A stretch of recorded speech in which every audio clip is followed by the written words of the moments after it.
पतंजलि योग सूत्र समाधिपाद का 11वां सूत्र है। अनुभूत विषया संप्रमोषः स्मृति ही।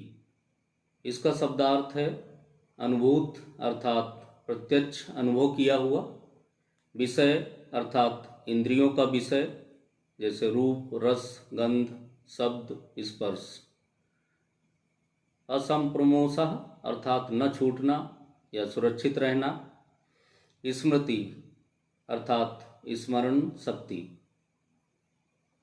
जो विषय पहले अनुभव किए गए हैं और जो मन से लुप्त नहीं हुए हैं, उनका सुरक्षित रहना ही स्मृति कहलाता है।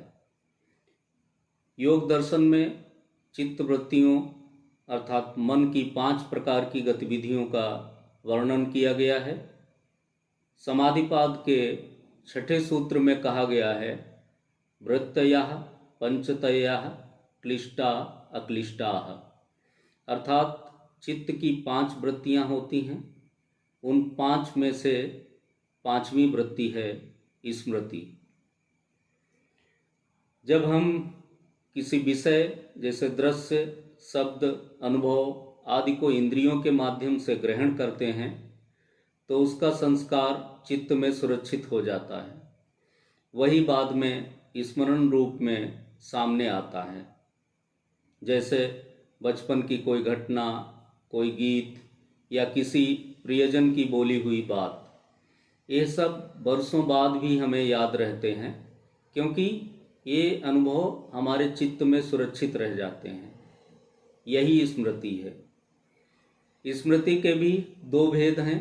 सकारात्मक स्मृति जैसे सत्कर्म, ज्ञान और शुभ अनुभव साधना में सहायक होते हैं, इसलिए अक्लिष्ट हैं। नकारात्मक स्मृति जैसे दुख, क्लेश, भय आदि अशुभ स्मृतियां मन को विचलित करती हैं और समाधि में बाधक होती हैं, इसलिए यह क्लिष्ट हैं। महर्षि पतंजलि के अनुसार योगाभ्यास से चित्त इतना निर्मल हो सकता है कि केवल उपयोगी स्मृतियां ही टिकें और व्यर्थ दुखद स्मृतियां धीरे धीरे मिट जाएं। जब मन में अशुभ स्मृतियां बार बार जागृत होती हैं तो साधक की एकाग्रता टूट जाती है, लेकिन जब स्मृतियां शुद्ध और सकारात्मक होती हैं तो मन समाधि की ओर सहज ही बढ़ने लगता है।